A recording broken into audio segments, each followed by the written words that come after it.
Hello, YouTube and subscribers to Off Grid Amateur Plus. I was just at a filling station, topping off the fuel tank and grabbing some coffee. The cup's a little beat up, right? A little rough looking. Ended up giving it to my dad a long time ago. When he passed, I took it. So I've had it for a couple of years.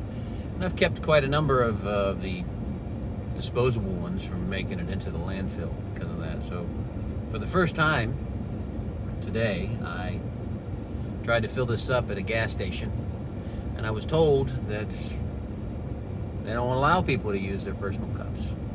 You have to use their cups. They'll still charge you for the refill price, but you have to use their cups. You know, which really makes me think about why. And I just have to take a moment, and I have to thank all of these COVID-19 task force that have been birthed out of this pandemic and formed by corporations to protect us, private citizens, from ourselves who are incapable of practicing good hygiene. However, they do have a valid point. I've seen countless men walk out of a public restroom after having used the facilities and not wash their hands. And then of course, I personally carry around a little 2-ounce sprayer bottle filled with 91% alcohol that I give my hand a little shot with, before I, get done touching surfaces and just making sure that I'm doing my part. But I went into this filling station and I was told that I couldn't use my cup. I had to use their cup. It would cost me the same. And, this gas station, which should remain nameless, now I have this empty cup. I got to dispose of it, So this guy right here is probably going to end up in a landfill. It may or may not make it to recycling. The styrofoam is really tough to recycle. But I just thought it was kind of absurd because I'm the only person that touches this. This is my cup. Nobody else touches this. Nobody else drinks out of it, And when I place it down, the bottom, which rarely gets touched by anything, sits underneath the dispenser, and I take my hand, unwashed or sanitized or not, and I pull a lever and coffee dispenses into my cup.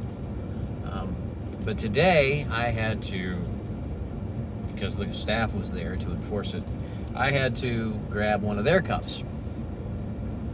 And so I'm reaching down where everybody else reaches down and grabs a cup, and maybe grabs a cup and thinks, no, I don't want that size. I want the next size over. So they touch a cup and then they move their hand and touch another cup. And then after they've acquired the cup they're going to use, they're going to fill it the same way, exactly the same way that I would fill this cup. And I would walk away with my lid, and that'd be the end of it. And having not touched anything, but I had to touch something that could have been touched by someone else. And then I had to go get a lid, because the lids are not stored where the cups are. So the lids, they're stacked up, and they have a tendency to stick together. So I'm grabbing this cup, and I got this lid, and I'm pulling the lid apart from the stack. So there are 2 areas of that store that I had to touch in order to get a cup of coffee. And those 2 areas would have remained untouched had I been allowed to just fill my refillable, recyclable, saving countless cups from making it into a landfill commuter mug. It just seems laughable. It's gotten to the point to where it borders on stupid, and I hate to say something is or somebody is stupid, but it's just like sometimes these policies, the people that create them and enact them and enforce them, they're not actually thinking about what is happening when a person fills up their commuter mug.